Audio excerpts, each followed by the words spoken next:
Bonsoir. Ce soir, Arsène Lupin s'intéresse à un mystérieux coffre-fort. Mais est-ce un piège ou une opportunité? Entre ruse et manipulation, voici le coffre-fort de Madame Imbert de Maurice Leblanc. À 3 heures du matin, il y avait encore une demi-douzaine de voitures devant un des petits hôtels de peintres qui composent l'unique côté du boulevard Berthier. La porte de cet hôtel s'ouvrit. Un groupe d'invités, hommes et dames, sortirent. 4 voitures filèrent de droite et de gauche, et il ne resta sur l'avenue que 2 messieurs qui se quittèrent au coin de la rue de Courcelles, où demeurait l'un d'eux. L'autre résolut de rentrer à pied jusqu'à la porte Maillot. Il traversa donc l'avenue de Villiers et continua son chemin sur le trottoir opposé aux fortifications. Par cette belle nuit d'hiver, pure et froide, il y avait plaisir à marcher. On respirait bien. Le bruit des pas résonnait allègrement. Mais au bout de quelques minutes, il eut l'impression désagréable qu'on le suivait. De fait, s'étant retourné, il aperçut l'ombre d'un homme qui se glissait entre les arbres. Il n'était point peureux. Cependant, il hâta le pas afin d'arriver le plus vite possible à l'octroi des ternes. Mais l'homme se mit à courir. Assez inquiet, il jugea plus prudent de lui faire face et de tirer son revolver de sa poche. Il n'en eut pas le temps. L'homme l'assaillait violemment, et tout de suite une lutte s'engagea sur le boulevard désert, lutte à bras-le-corps, où il sentit aussitôt qu'il avait le désavantage. Il appela au secours, se débattit, et fut renversé contre un tas de cailloux, serré à la gorge, bâillonné d'un mouchoir que son adversaire lui enfonçait dans la bouche.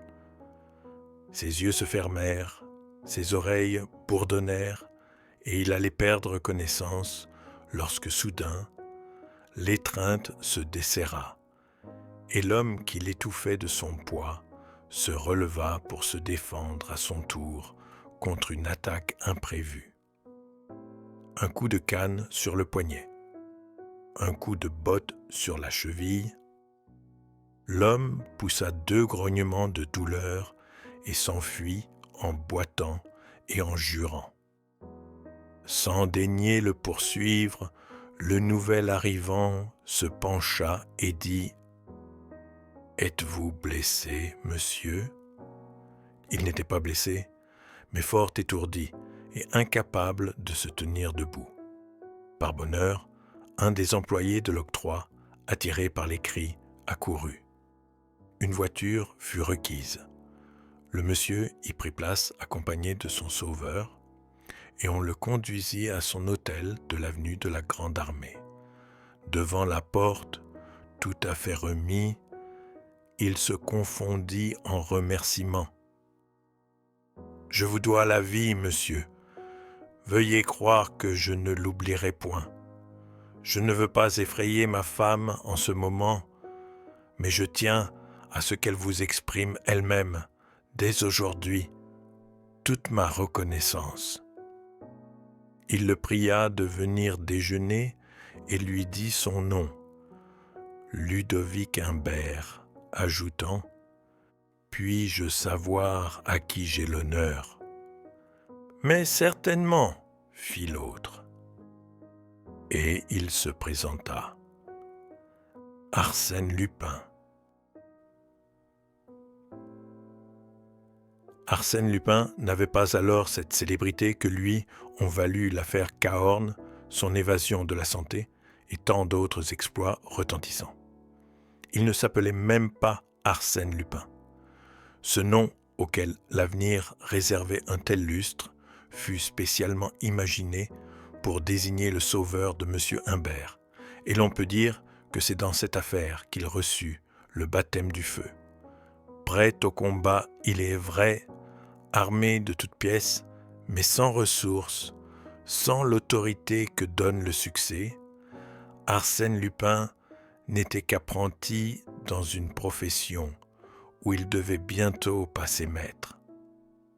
Aussi, quel frisson de joie à son réveil quand il se rappela l'invitation de la nuit.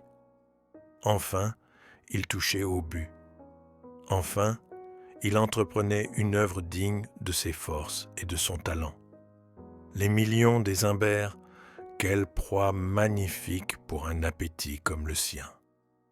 Il fit une toilette spéciale, redingote râpée, pantalon élimé, chapeau de soie un peu rougeâtre, manchettes et faux cols effiloqués, le tout fort propre, mais sentant la misère.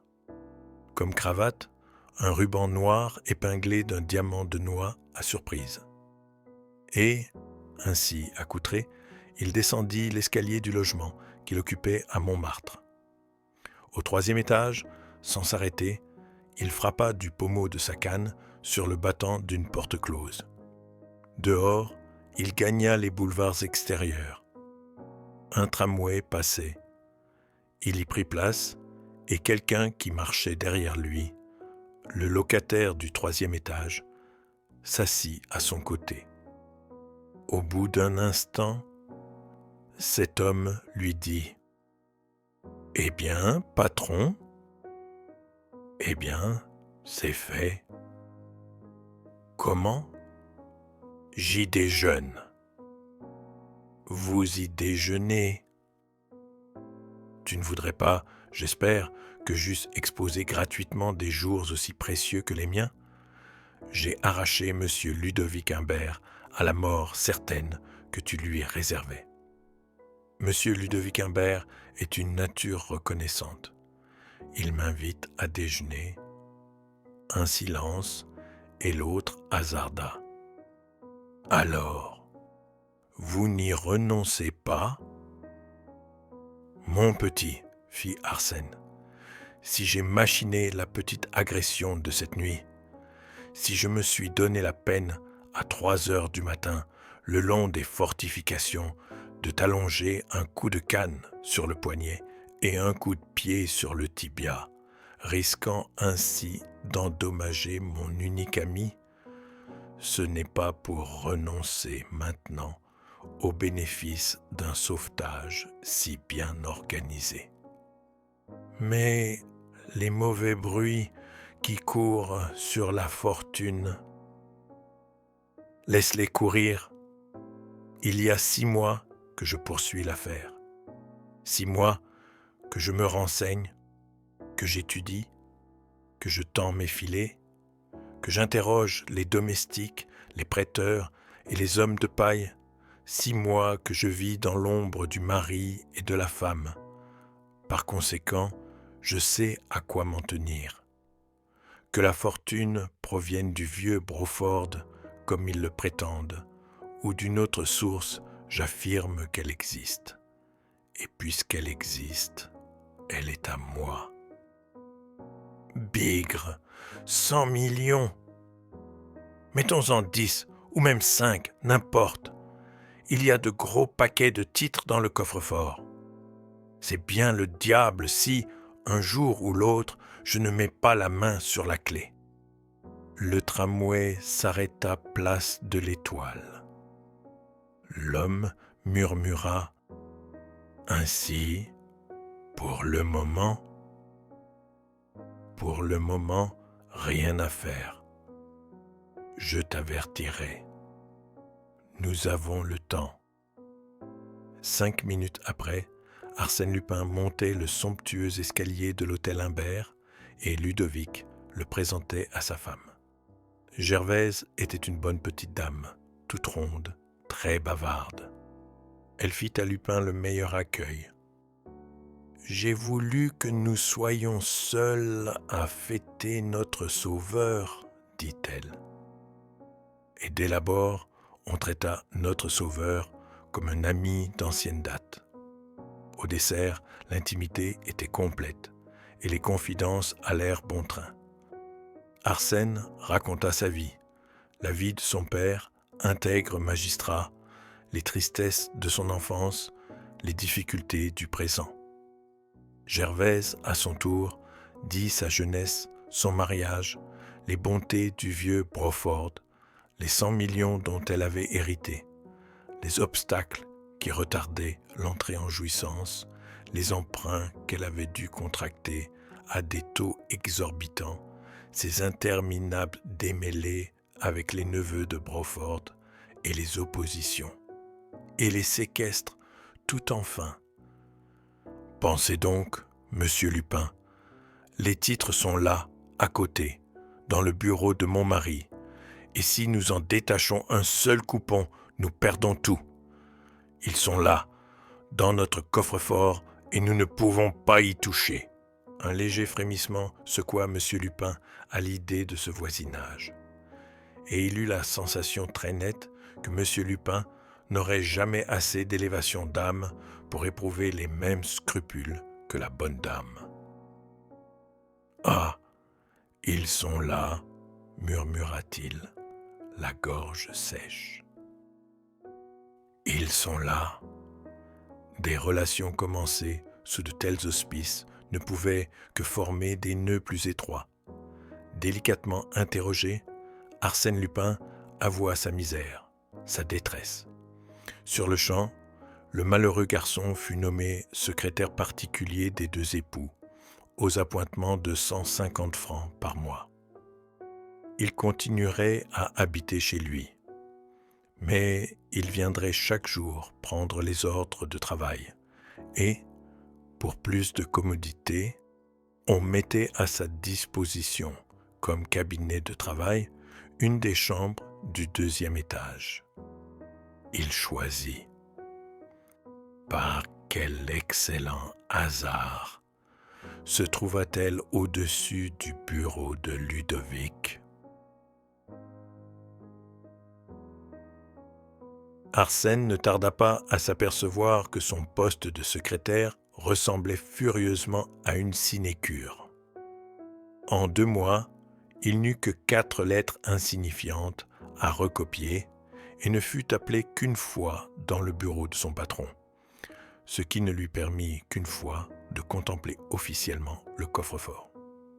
En outre, il nota que le titulaire de cette sinécure ne devait pas être jugé digne de figurer auprès du député Anquetil ou du bâtonnier Grouvel, car on omit de le convier aux fameuses réceptions mondaines. Il ne s'en plaignit point, préférant de beaucoup garder sa modeste petite place à l'ombre et se tint à l'écart, heureux et libre. D'ailleurs, il ne perdait pas son temps. Il rendit tout d'abord un certain nombre de visites clandestines au bureau de Ludovic et présenta ses devoirs au coffre-fort, lequel n'en resta pas moins hermétiquement fermé. C'était un énorme bloc de fonte et d'acier à l'aspect rébarbatif, et contre quoi ne pouvaient prévaloir ni les limes, ni les vrilles, ni les pinces Monseigneur. Arsène Lupin n'était pas entêté. Où la force échoue, la ruse réussit, se dit-il. L'essentiel est d'avoir un œil et une oreille dans la place. Il prit donc les mesures nécessaires, et après de minutieux et pénibles sondages à travers le parquet de sa chambre, il introduisit un tuyau de plomb qui aboutissait au plafond du bureau entre 2 moulures de la corniche. Par ce tuyau, tube acoustique et lunettes d'approche, il espérait voir et entendre. Dès lors, il vécut à plat ventre sur son parquet. Et de fait, il vit souvent les imbert en conférence devant le coffre, compulsant des registres et maniant des dossiers. Quand il tournait successivement les 4 boutons qui commandaient à la serrure, il tâchait, pour savoir le chiffre, de saisir le nombre d'écrans qui passaient. Il surveillait leurs gestes, il épiait leurs paroles. Que faisait-il de la clé? La cachait-il? Un jour, il descendit en hâte, les ayant vus qui sortaient de la pièce sans refermer le coffre. et il entra résolument. Ils étaient revenus.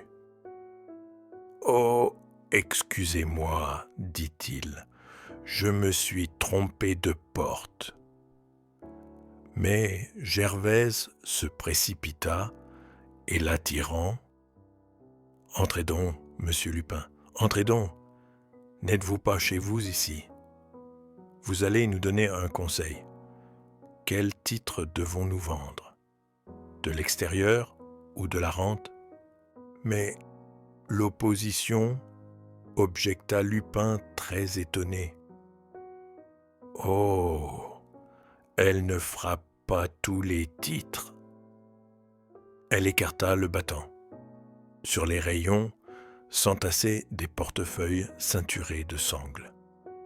Elle en saisit un, mais son mari protesta. « Non, non, Gervaise, ce serait de la folie de vendre de l'extérieur. Elle va monter, tandis que la rente est au plus haut. Qu'en pensez-vous, mon cher ami ?» Le cher ami n'avait aucune opinion. Cependant, il conseilla le sacrifice de la rente. Alors, elle prit une autre liasse, et, dans cette liasse, au hasard, un papier. C'était un titre 3% de 1374 francs. Ludovic le mit dans sa poche.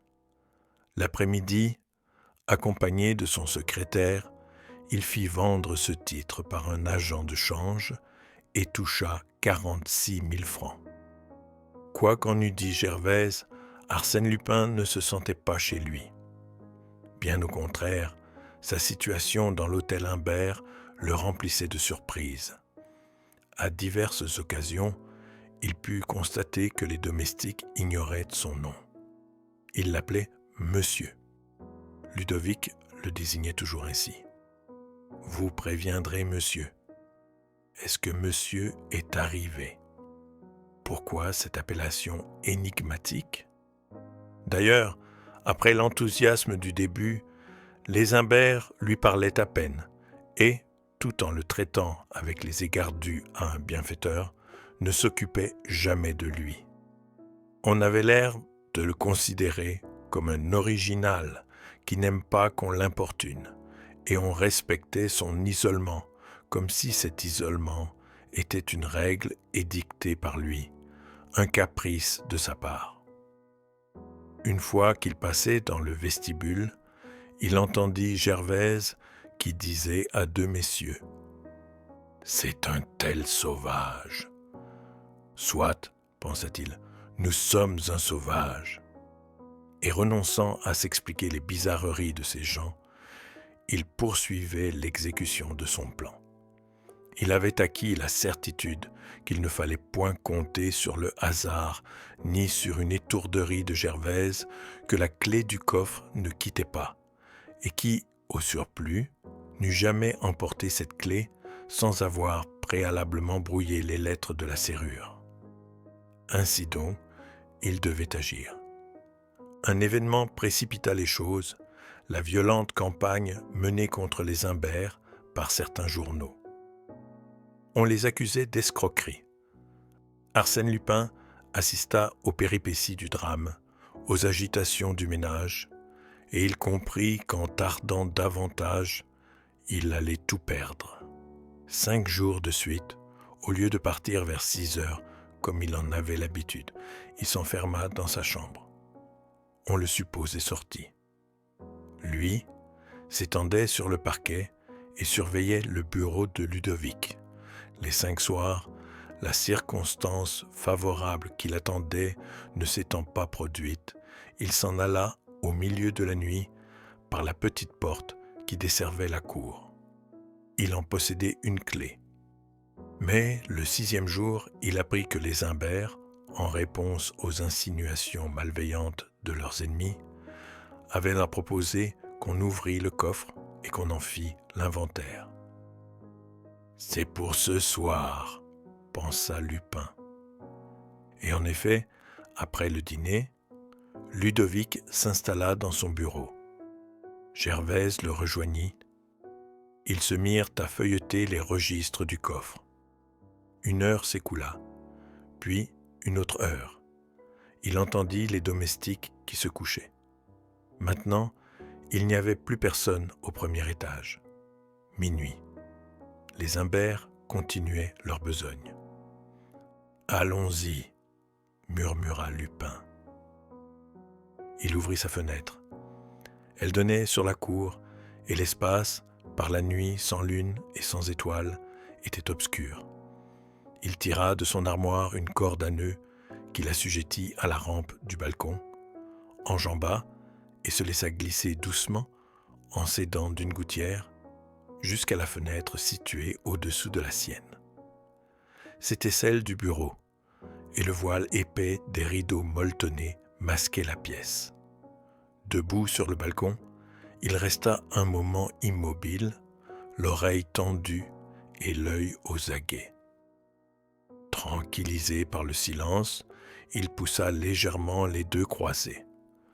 Si personne n'avait eu soin de les vérifier, elles devaient céder à l'effort, car lui, au cours de l'après-midi, en avait tourné l'espagnolette de façon qu'elle n'entrât plus dans les gâches. Les croisées cédèrent. Alors, avec des précautions infinies, il les entrebâilla davantage. Dès qu'il put glisser la tête, il s'arrêta. Un peu de lumière filtrait entre les deux rideaux mal joints. Il aperçut Gervaise et Ludovic assis à côté du coffre. Ils n'échangeaient que de rares paroles et à voix basse, absorbés par leur travail. Arsène calcula la distance qui le séparait d'eux, établit les mouvements exacts qu'il lui faudrait faire pour les réduire l'un après l'autre à l'impuissance, avant qu'ils n'eussent le temps d'appeler au secours, et il allait se précipiter lorsque Gervaise dit « Comme la pièce s'est refroidie depuis un instant, je vais me mettre au lit. Et toi? Je voudrais finir. Finir. Mais tu en as pour la nuit. Mais non. 1 heure au plus. » Elle se retira.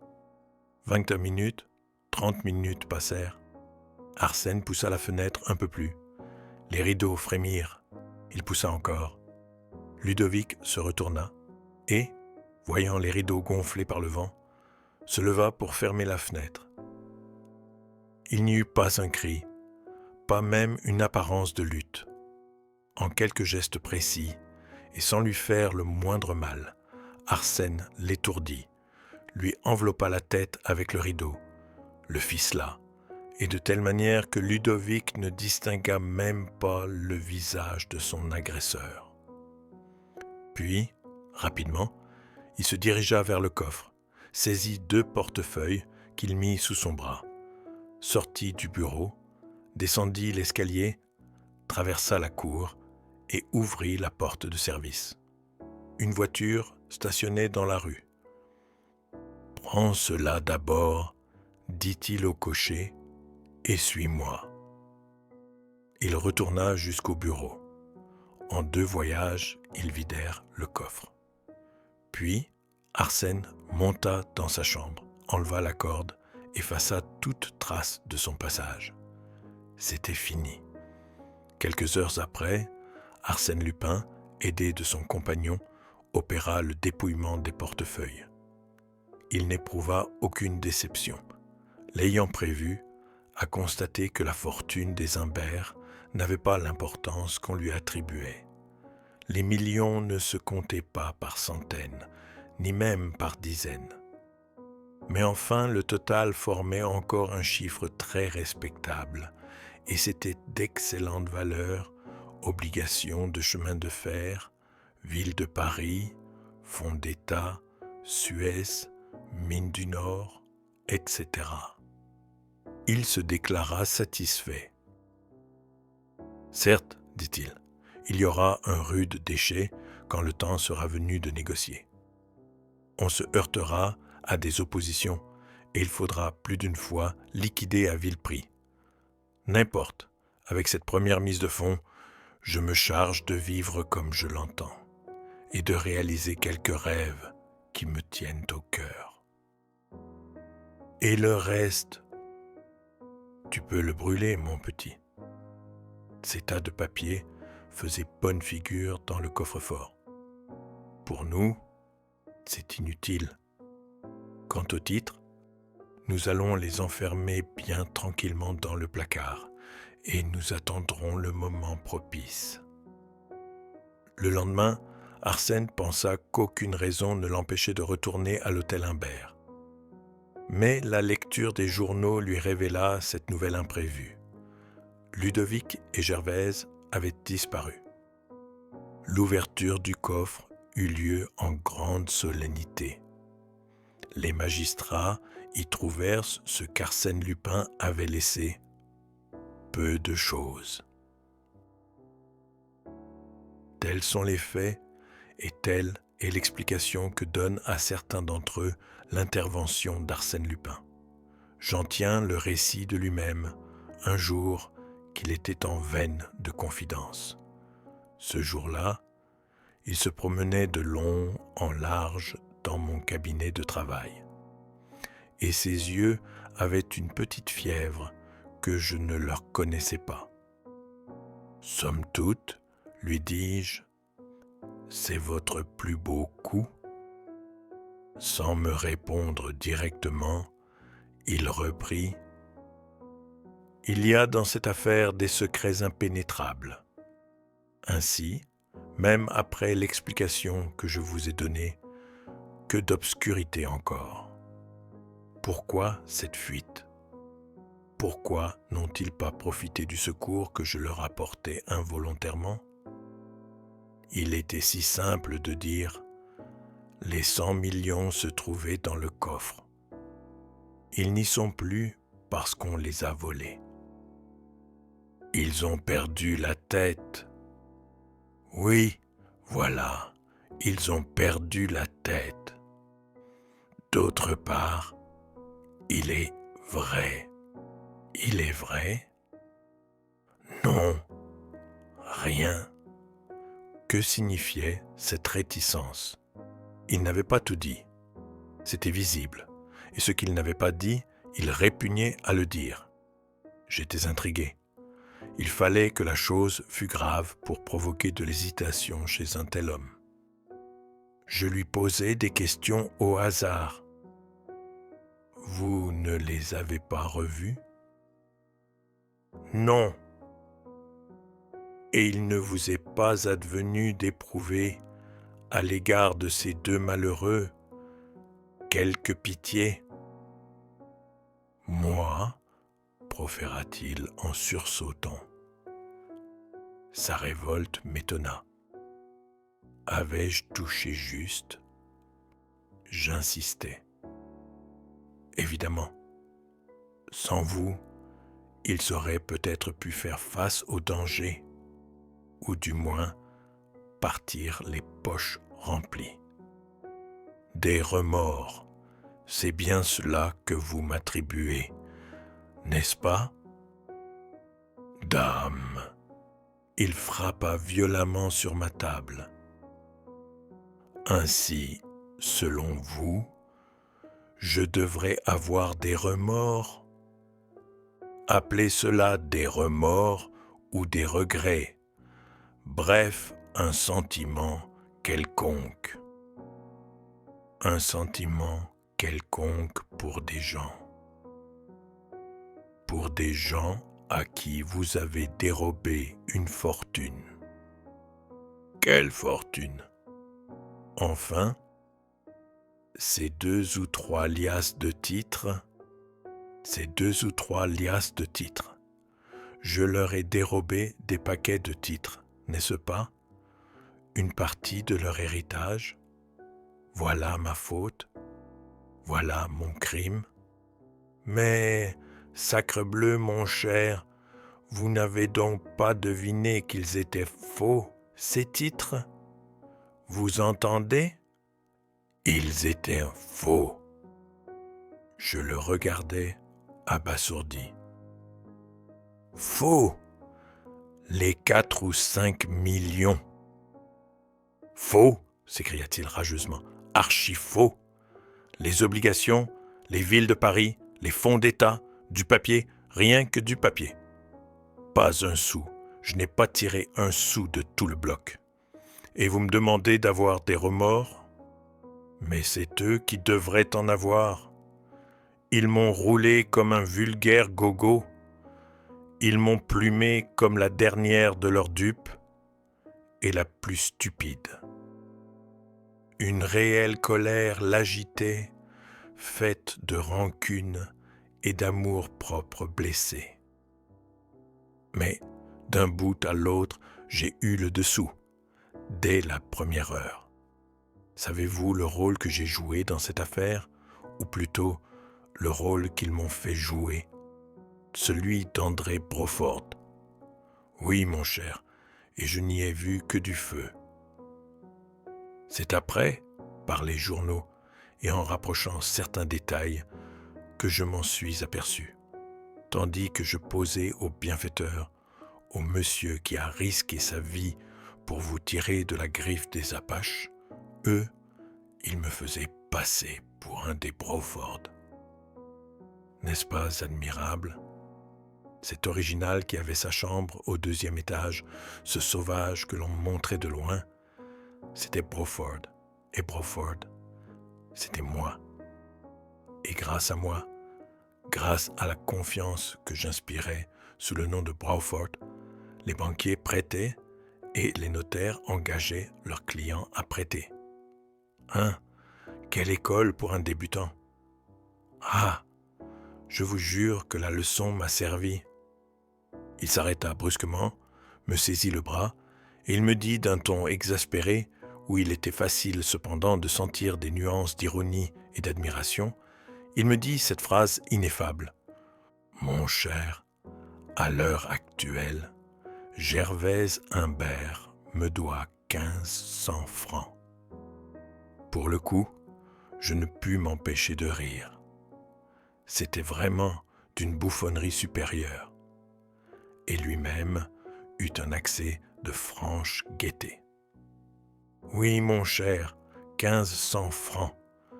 Non seulement je n'ai pas palpé le premier sou de mes appointements, mais encore elle m'a emprunté 1500 francs. Toutes mes économies de jeune homme. Et savez-vous pourquoi? Je vous le donne en 1000 pour ces pauvres. Comme je vous le dis, pour de prétendus malheureux qu'elle soulageait à l'insu de Ludovic. Et j'ai coupé là-dedans. Est-ce assez drôle, hein? Arsène Lupin refait de 1500 francs et refait par la bonne dame à laquelle il volait 4 millions de titres faux. Et que de combinaisons, d'efforts et de ruses géniales il m'a fallu pour arriver à ce beau résultat. C'est la seule fois que j'ai été roulé dans ma vie. Mais fichtre, je l'ai bien été cette fois-là, et proprement dans les grands prix.